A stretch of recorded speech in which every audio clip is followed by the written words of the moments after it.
Welcome to Revive Ministries Podcast. This month, like I said in previous episodes this month, we're revisiting a topic, a theme that we did just 1 year ago. A lot of times when we think about this time of year, we think about family, we think about environment, we think about reconnecting. Then we also think about what we're grateful for, especially for those in the States. The environment can play a bigger role in someone's overall stability and can actually make things feel worse or make things feel better. Boundaries can be one of those pieces that a lot of times may provide more of a healthier way of managing someone's environment. A lot of times environments are not ideal.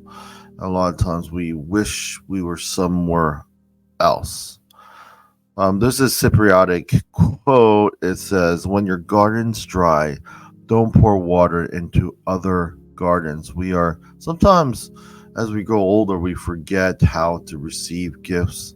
Sometimes when we're at our lowest, we really need assistance, maybe some support. And sometimes we could do everything else to help everyone else except ourselves. This podcast does not proselytize, but obviously I am of the Christian faith, and one thing I want to share for this month at least is a portion, and I shared this in other episodes, but I want to spend a little bit of time just to share and highlight this element of the story about Jacob and fleeing his brother Esau. I'm just reminded it was in Genesis 28 verse 11, and he says, when he reached a certain place, he stopped for the night because the sun had set. Taking one of the stones there, he put it under his head and lay down to sleep. Bethel, which he names later this place. He was out. There's no walls. There's no roof. It's roughly translated God's home. And when we think about the idea of home, sometimes we forget what that means. And I know I'm talking about verbiage. We could be in a very nice house, but there's something, like I've said with other guests, and as we kind of stretched out and refocused and looked at it in all different angles, that home is sometimes less about the place and more about the people, or let's say how we feel in that place. And when I think of the story, whether you're faith-based, whether you're Christian, atheist, whatever, there's some elements that we could draw from this that we can understand. I know I mentioned in other episodes, but he laid, like I said, not to overemphasize, but he laid his head on the stone we wouldn't call home. It would just be on the street.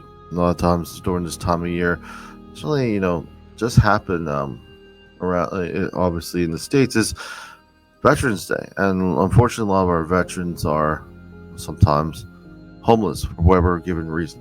So when we think about Jacob's and the illustration that when we think about that story, is that he made a home when most people wouldn't call it a home. So there is this emphasis of the difference between the house and the home. And I know language doesn't always translate well for those who English is not the first language, and really this is more about the concept than the word itself. But the idea is that there is a difference when we think about this time of year. Sometimes, especially going through COVID, sometimes thinking about the people who are not there. Think about the times when we may, especially if it's something recent, you've lost someone recently, You may add another seat where that seat is not used anymore, because of loss. So I do not take any of this lightly. So a lot of times I do encourage those, to, when it comes to grief, find community, find resource. Don't reinvent the wheel. I don't like doing that. Wherever you could go to ask this question, these three words together, I need help. That's where you need to go. Especially this time of year can be hard for those who are missing someone. Today, it will just be me. I have several guests that have shared and been participating. It's been a wonderful experience. But today, I will wrap up this month and kind of share my thoughts of what we talked about thus far. Like I said before, disclaimer: if you are in crisis, please seek appropriate professional help immediately. The new 988, not so new, but the 988 Suicide Crisis Lifeline is in the United States. I encourage you to utilize that, or whatever resource it is, whether it's some sort of club or group that you go to, whether it is your church functions, your mosques, your temple, whatever walk of life you're in, wherever you could ask these three questions: I need help, and feel that you can. That's going to be, I would say, very helpful, especially during this time of year. I always remember this thought and haven't said it for a while, but someone's good news is someone's bad news. A lot of times life is a lot more complicated than we like to make it seem. Thus, I'm going to go into some of the quotes that obviously I've said and repeatedly, that people have said it better than me, and it's puts me in bounds, because even if I feel like I have some sort of thought that is interesting or unique, or someone usually says it better or a little bit more deeper.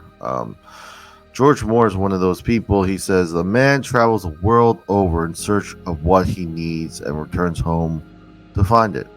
It kind of goes to show sometimes how we think about what we need.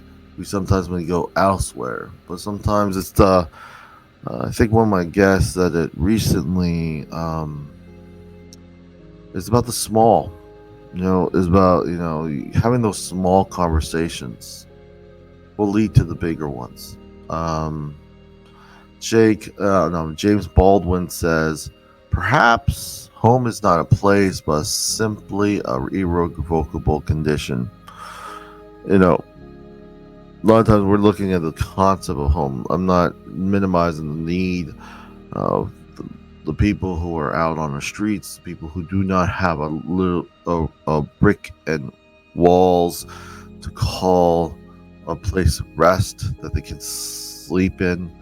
So I'm not minimizing that. However, when we're thinking about building a home and the concept of home itself, I do believe when James Baldwin says this, that there's a lot of meaning, and we could kind of peel away a lot of the layers.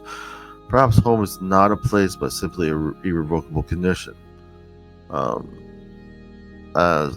of funny story, just thinking about when I was either in grade school, and time is a kind of a subjective feeling.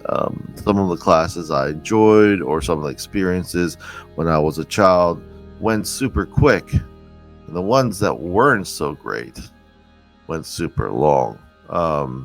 I say this in relation to how we see and feel, and how we may describe home.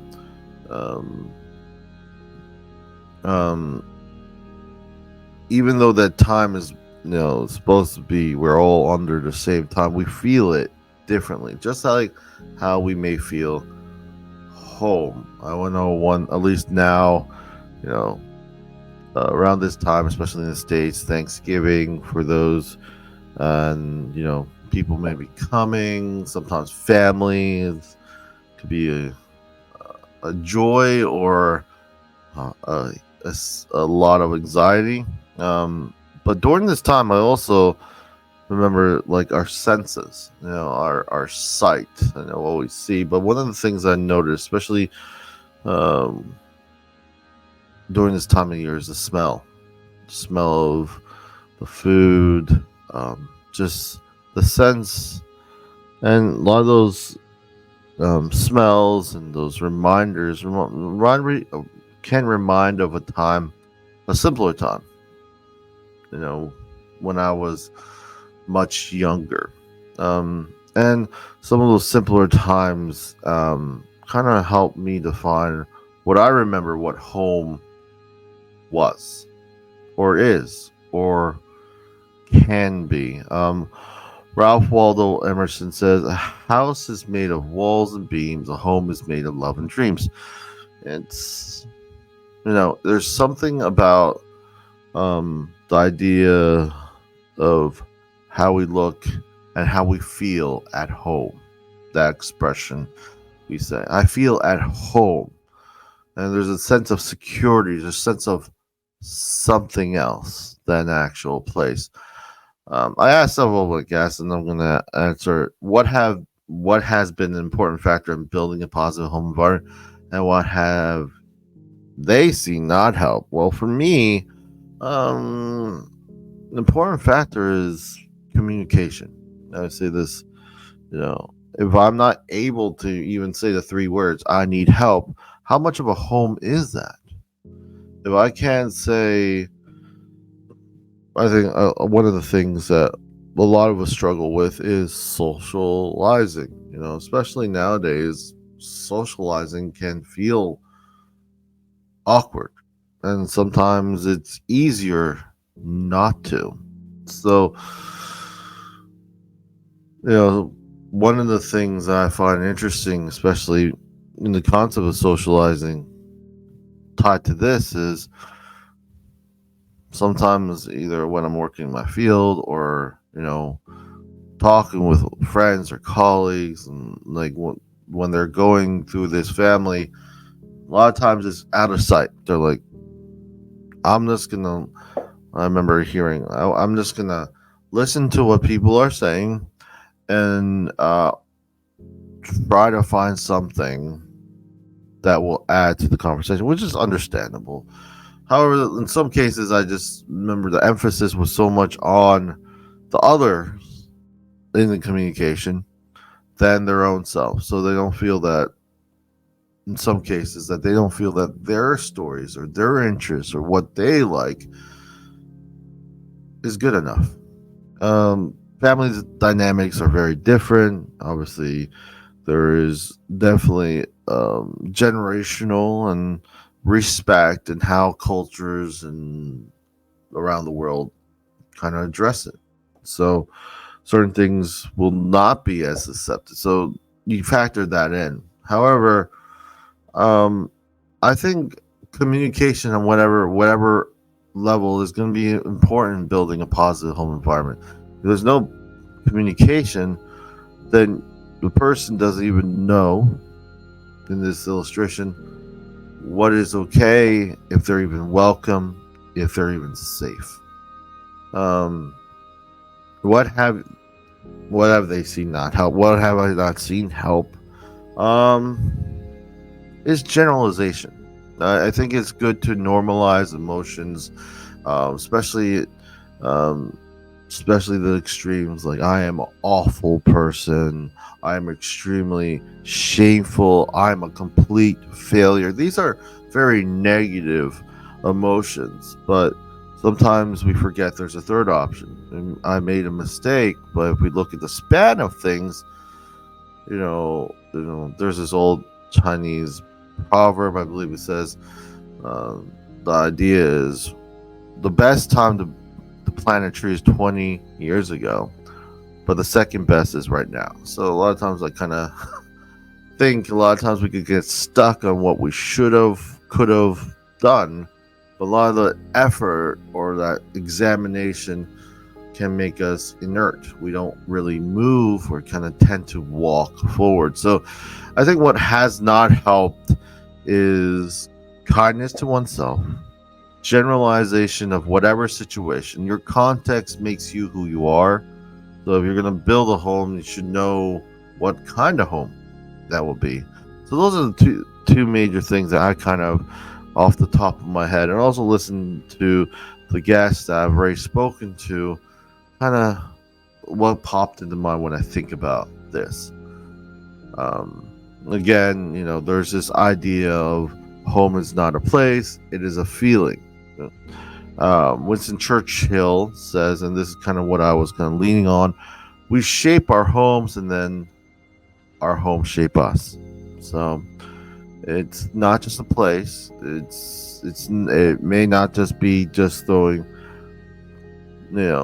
money at it, getting a huge home. That might be nice. I'm not saying it's a blessing to be able to provide shelter in that way. However, this other element that we're talking about is important too. So if our home is empty, it has a lot of nice things, but there's no connection. You don't feel safe. You don't feel you could say anything, or you feel that you're on eggshells to say the right thing, or to be seen but not heard, and vice versa. These elements can actually play a very negative role when we think what we may consider as a house or a home. It may really be negative to the environment of that individual. A lot of times, especially now, I've been thinking for some time, there's this assumption, because we have so much more access to so much more information, then we must know more. And I argue opposite. I think we have a lot of information. Some of those information, when it comes to context or what we're going through, can be overwhelming, and sometimes I've experienced, because I've done it. We tend to generalize, because there's things that are kind of packaged thoughts of what we may be going through, that are nice, neatly tied in a bow, but has nothing to do with us, because we forget our own context. I can only speak for myself, but I just remember feeling that it's very convenient nowadays to kind of have a whole thought or a whole situation boxed in. But I feel what's missing a lot of times is that, like Johann Wolfgang von Goethe, he says, everyone hears only what he understands. And unfortunately, information itself doesn't provide understanding. I remember understanding last month can be a key factor of being okay. It extends to how we build and maintain a home, not only in the physical realm, but also how we treat our home in our minds, in ourselves. I asked Lum, I guess this month, what have you seen work for yourself or others that help them not only gain, but maintain a home? What has not? I would say, for me, it's just understanding that things will change, whether it's friendships, relationships, you yourselves. I still going to lean towards the idea of communication, but furthermore is setting aside time. Things don't really happen in happenstance. There's some issue or something you're worried about. Chances are the other person in the home may be thinking about the same thing. The conversations just don't happen. If you're worried about what will happen with this, or there's some shift, I think a positive home environment, something you may want to maintain, is something that allows openness. And not openness openness doesn't really equate in my mind as non-accountable. Openness is that you're able to say, oh, oops, I made a mistake. A lot of times I've seen, not only myself, but people tend to just try to clean their hands first. And it's good to clean your hands, but in this concept is the emphasis is not about the actual problem or the issue. It's like more about clearing one's name. So In that, I don't feel if every single time I have to clear my name and all the reasons why this situation happened the way it did, it can sometimes be its own barrier to actually speaking plainly. The idea is I made a mistake, but if everything rides on my value in that home or in that environment, to not or to seeing that I don't make mistakes, is it better to seem that I'm doing better than I am actually doing better? Those kind of elements can play a bigger role in maintaining. You may have a positive environment now, but maintaining it comes from authenticity, where not only just communicating but being able to be wrong.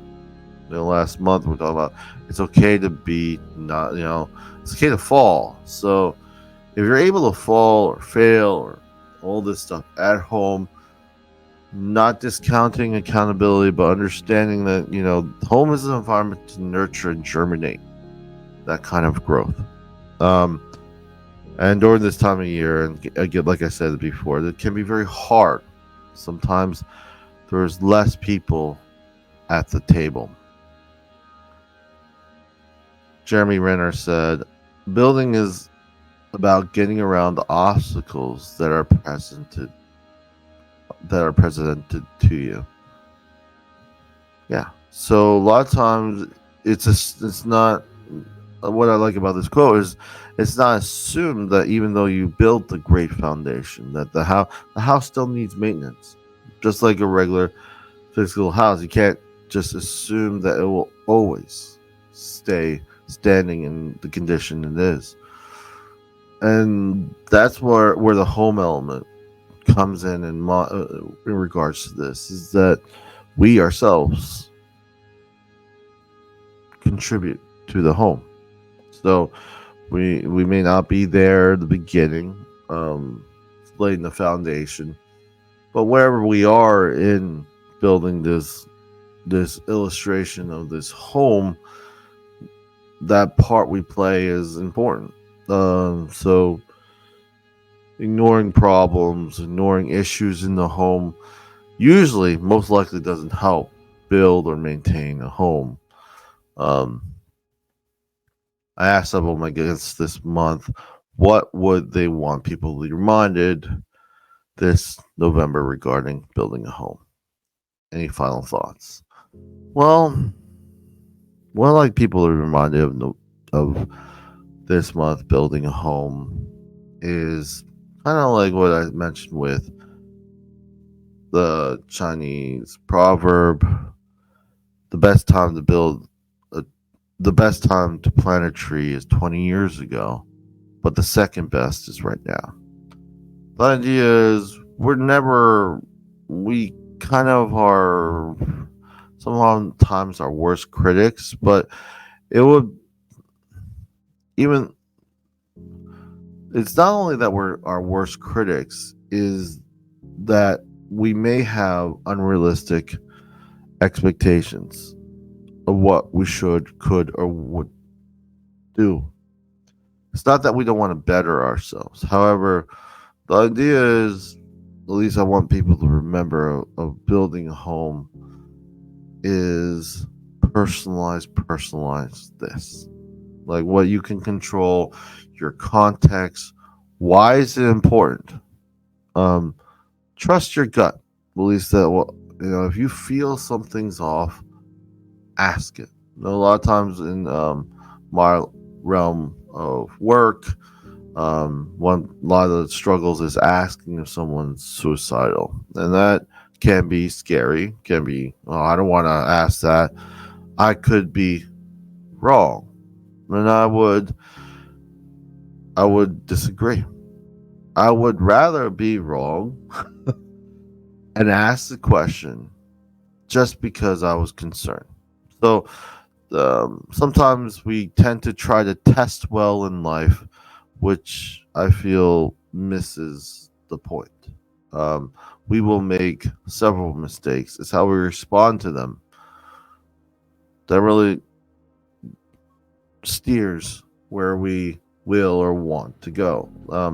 I think one of my guests, I think years ago, said, uh, "Our lives are always in the perpetual state of being unfinished." And I feel if we're able to kind of accept that we are kind of unfinished, whether we are, um, um, no matter how where we are in life.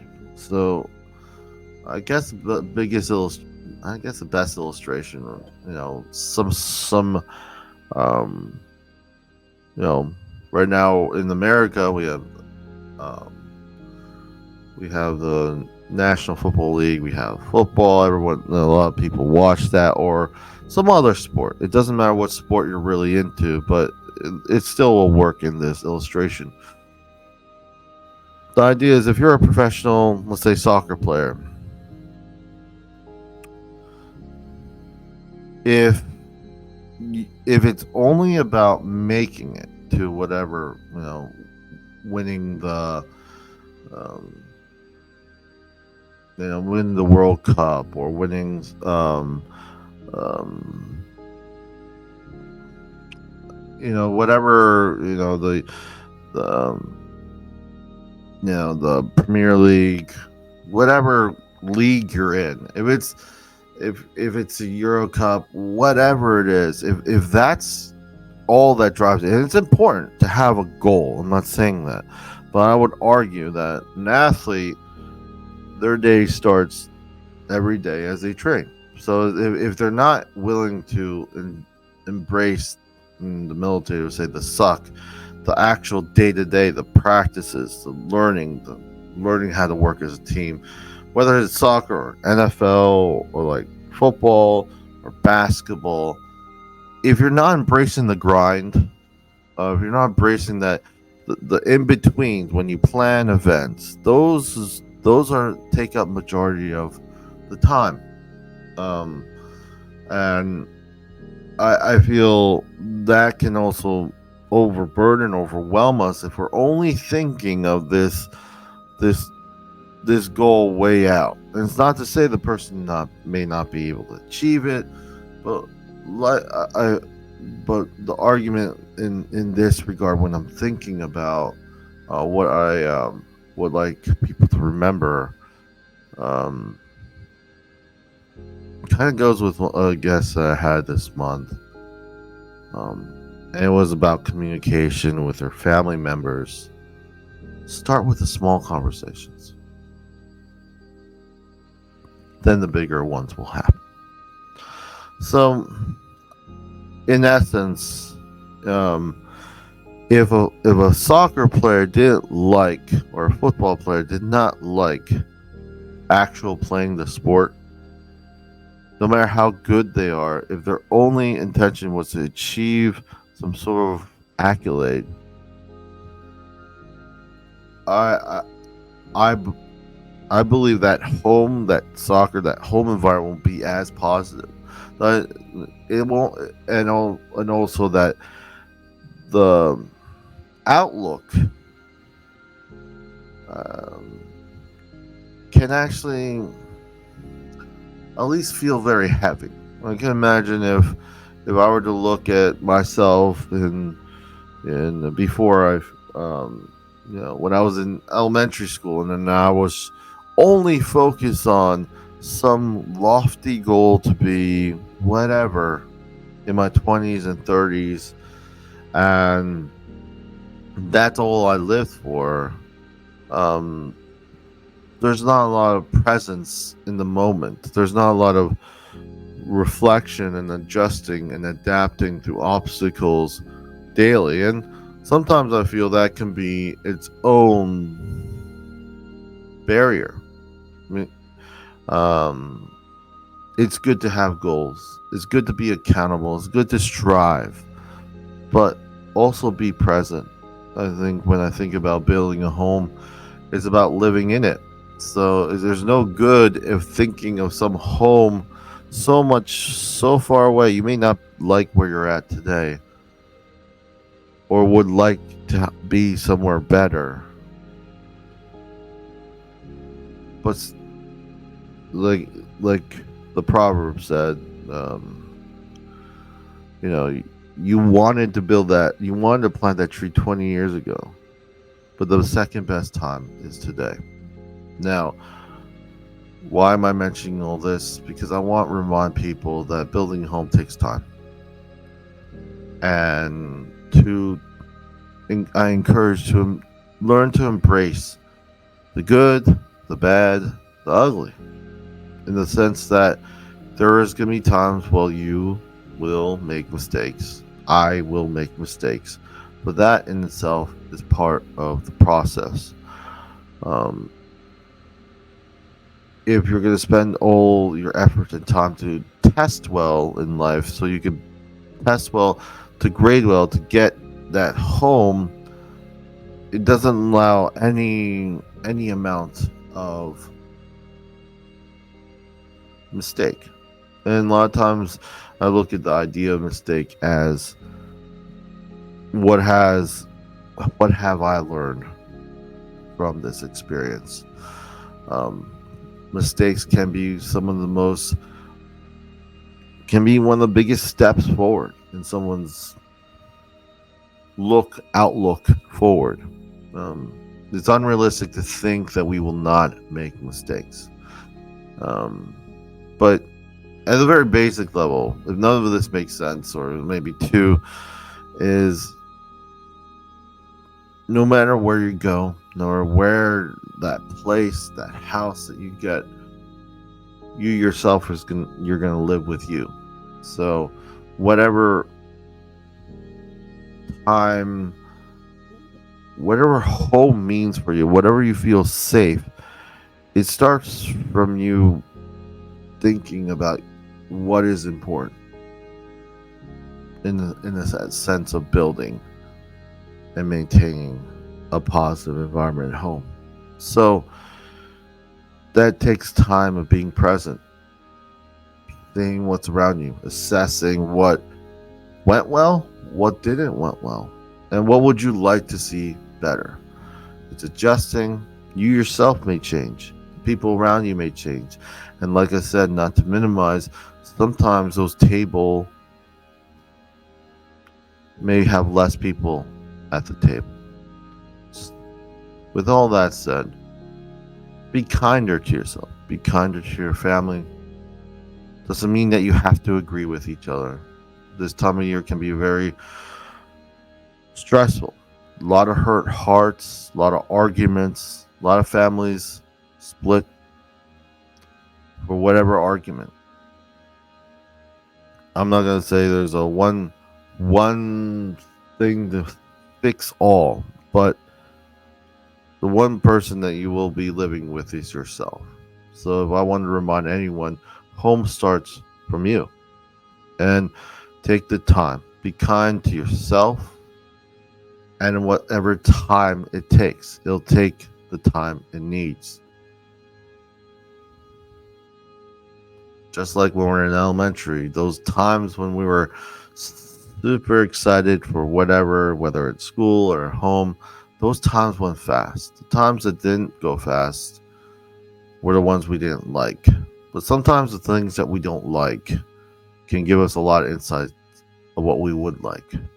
So I would just encourage those to find, reflect, and know that this process will not always be comfortable, but it's important. And final thoughts, I would just say, be kind to yourself and those around you, like I said, but also don't rush grief.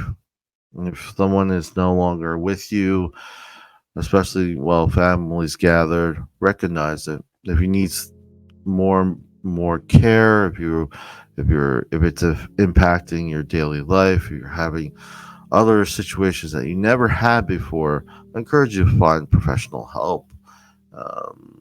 Now I know that's easy for to say.